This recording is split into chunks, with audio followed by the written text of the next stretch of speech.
Presidential Broadcast Service. Radyo Pilipinas. Radyo Publiko ng bagong Pilipinas para sa bagong Pilipino. Isang makasaysayang pagdinig, isang bansang nakatutok. Ang paglilitis, the impeachment hearing of Vice President Sara Duterte. A Radyo Pilipinas coverage. At 25 minuto, makalipas ang alas 12 ng tanghali. Mga kababayan, ninyo nga pong napakinggan ang Malacanang press briefing kasama si Undersecretary Claire Castro. At sa punto pong ito, mga kababayan, matapos ang press briefing sa Malacanang, magtungo naman tayo dito sa Senado kung saan nagpapatuloy nga ang Day 11 ng pagdinig sa impeachment trial ni Vice President Sara Duterte.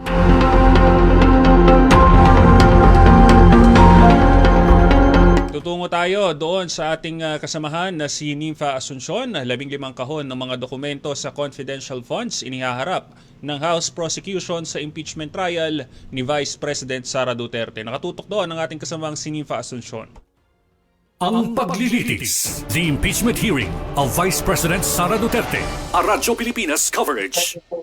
Bukas, depensa sa proseso, kailangan pa rin nilang deactive na... Yes, nasa 15 kahon nga ang inihanda ng prosekusyon na iharap dito sa paglilitis ngayon sa ika-11 araw ng paglilitis sa impeachment trial ni Vice President Sara Duterte. Sa pagdinig ngayong araw, sinabi ni Private Prosecutor Lorna Capuna na ang mga kahon ay naglalaman ng mga dokumentong may kaugnayan sa confidential funds. Kasabay nito, tinawag bilang testigo si Roderick Wamil, dating State Auditor ng Commission on Audit, Intelligence and Confidential Funds Audit Office o COA-ICFAO. Ayon kay Kapunan, para lang sa naturang testigo yung 50 na ebidensya o exhibits na ipapakita sa korte. Kabilang dito yung kabuang 3,664 na mga dokumento kung saan 3,617 ay mga acknowledgement receipts o ARs. Sa bilang na ito, 845 receipts ang mula sa ika-4 na quarter ng 2022 na may kaugnayan sa Office of the Vice President o OVP.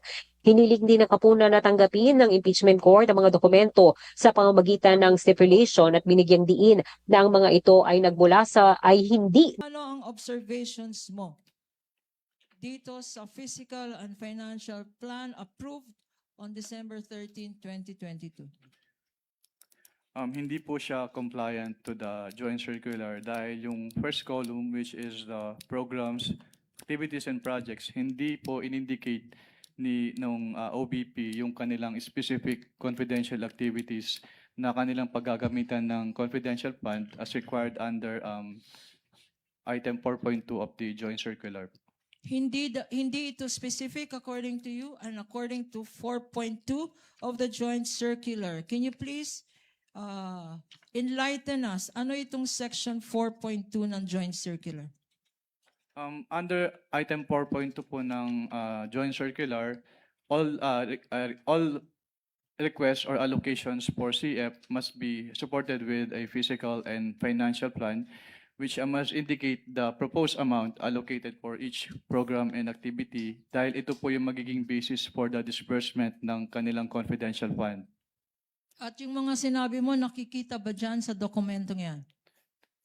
Wala, based po on this submitted fiscal and financial plan, hindi po nakikita rito yung kanilang specific confidential activities na kanilang pagbabasihan sa kanilang disbursement.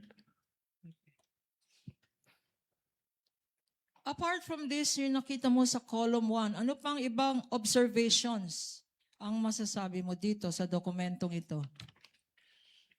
Since yung columns for the expected outcome as well as yung column for the physical target mas match po yung specific confidential activities.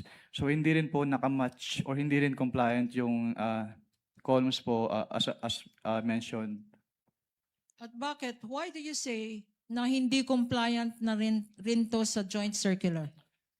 Dahil po since hindi naman in-indicate po dito ni Office of the Vice President yung kanilang specific confidential activities, so hindi po na-match based on the information as presented po sa document na ito, yung laman ng expected outcome at yung physical target doon sa kanilang specific confidential activities.